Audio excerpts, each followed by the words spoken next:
नमस्कार, स्वागत है आपका आचार्य वाणी में। मैं आचार्य डॉक्टर विक्रमादित्य आपके साथ हूँ। आज का विषय हमारा है वृषभ राशि वालों के लिए ग्रह योगों का।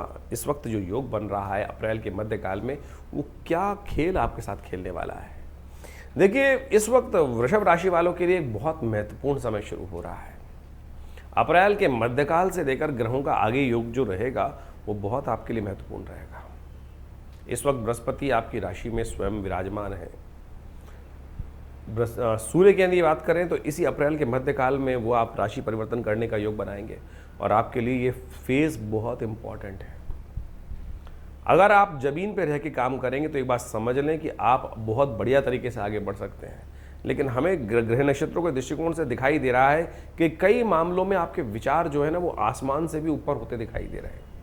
जो महत्वाकांक्षा है वो बहुत ज़्यादा अत्यधिक होती दिखाई दे रही है, लेकिन महत्वाकांक्षा कई बार गिरा भी दे देती है।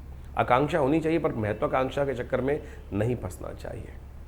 इस वक्त यदि ज़मीन पर रहकर, धरातल पर रहकर प्रैक्टिकल काम करने की तरफ ज़्यादा ध्यान दोगे ना तो वो आपके लिए बहुत सुंदर रहेगा। देखिए, शनि महाराज 11वें भाव में विराजमान हैं, सूर्य आपके 12वें भाव में जा रहे हैं, बृहस्पति आपके लग्न में जा रहे हैं।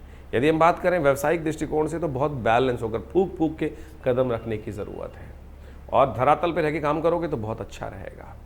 वहीं बच्चों के लिए पढ़ाई के संबंध में भी अच्छे लाभ के योग बन सकते हैं, लेकिन बहुत ज़्यादा ऊंची छलांग लगाना कहीं ना कहीं नुकसान दे सकता है। ध्यान रखना, नौकरी वालों के लिए तो अच्छा अपॉर्चुनिटीज़ का समय दिखाई देता है, लेकिन अगर कोई आपकी काम फंसा पड़ा है और आप उसको गलत रास्तों से आगे बढ़ने का प्रयास कर रहे हो, किसी को कुछ भी आप ओब्लाइज करके कार्य कराने, किसी से ऑब्लिगेशन लेना है, या कहीं आपने कुछ गलत रास्ता दे दिया, कई गलत तरीके से अपना काम कराने का प्रयास किया, तो वो महत्वाकांक्षा कहीं ना कहीं धोखा दे सकती है।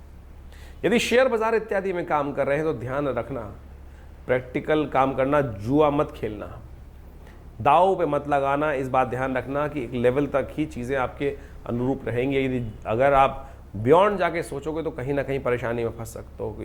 ये समय जो है अप्रैल का मध्यकाल, बहुत बैलेंस होकर चलने की ज़रूरत है। हल्की सी गलती, पैर फिसल सकता है और खाई में फंस सकते हो, ध्यान रखना। लेकिन फिर भी कुछ ग्रह, तो मैं कहूँगा 70% ग्रह आपकी सपोर्ट में है। भगवान कृपा आपके साथ बनी हुई है, उसका लाभ आप कैसे लेना है वो आप समझ लें बहुत बढ़िया तरीके से। 11 तारीख यदि हम बात करें, सबसे पहले तो शुक्रवार का अवसर है 11 अप्रैल को। उस दिन चतुर्दशी तिथि है और ग्रह नक्षत्रों के दृष्टिकोण से इस दिन चंद्रमा परिवर्तन की तरफ जा रहे हैं, बुध भी परिवर्तन का योग बना रहे हैं और गजकेसरी योग का बृहस्पति के कारण से भी आपकी राशि में योग बनता दिखाई दे रहा है और ये आपके लिए बहुत पॉजिटिव है, बढ़िया है। अच्छा लाभ का योग बनता दिखाई दे रहा है। चीज़ें जैसी दिखाई दे रही हैं, हमको ऐसा दिखाई देता है कि अपनी मस्त चाल में चलते हुए कार्य करने का प्रयास करें,